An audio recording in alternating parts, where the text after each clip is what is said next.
Hi అండి, నేను మీ ప్రకృతి వ్యవసాయ రైతు రాజు. నేను ఆవులు గట్టు మేపడానికి వచ్చాను.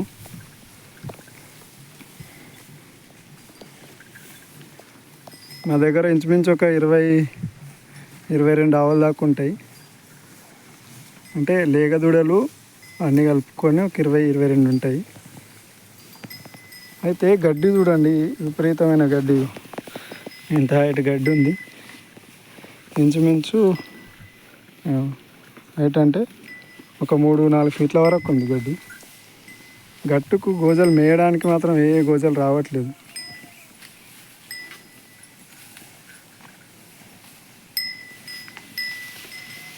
మొత్తం మీద మా ఊళ్ళో ఎంత కాదన్నా కానీ ఒక 4 బాలు, ఒక 5 బాలు, లేదంటే ఒక 4-5 ఆవులు ఉంటాయి అంతే, అంతకుమించి ఎక్కువ ఉండవు. అవి కూడా ఏం చేస్తారంటే పొలాల పొంటి గెట్ల పొంటి గడ్డి కోసుకుంటా వీటిని నానే కట్టేసుకొని అట్టే చూస్తారు. మన పల్లెటూళ్ళలో కూడా ఏమైందంటే గవర్నమెంట్ పశు సంపద లేకుండా అయిపోయింది. అందుకని గెట్ల పొంటి గడ్డి తప్ప ఈ గట్టి పొంటి గడ్డి మేయడానికి ఎవ్వరు వస్తలేరు, వచ్చే ఆసక్తి కూడా చూపుతలేరు. ఎందుకంటే ఇక్కడ వచ్చి వీటిని మేపే ఆలోచన ఎవ్వరికి లేదు.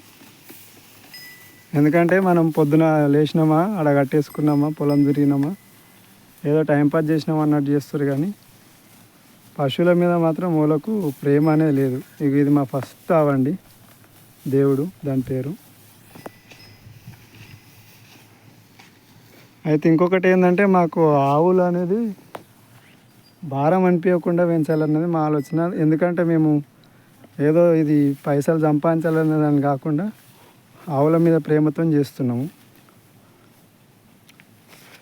దీని నుంచి ఏదన్నా అంటే ఆవు మూత్రం నుంచి కానీ పేడ నుంచి కానీ ఏమన్నా లాభాలు వచ్చే అవకాశాలు ఏమన్నా అంటే ఎంతో కొంత లాభం అంటే మేము వెనుక ఆస్తులు కూడా పెట్టుకునడం కాకుండా వీటిని ఆదుకోవడానికి మాకు కావాల్సిన కొంచెం ఎంతో కొంచెం పైసలు కావాలి. కాబట్టి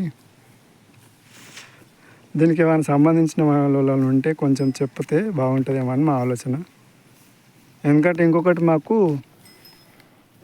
ఆవులు మేపడానికి కూడా ఎవరు రావట్లేదు. నాకు ఒక 15 ఎకరాల వ్యవసాయం ఉంటుంది, అది చూసుకోవాలి, దాంతోపాటు గోవులను చూసుకోవాలి. జీతగాళ్ళు అనేది కూడా దొరకక మాకు కొంచెం ఇబ్బంది అవుతుంది.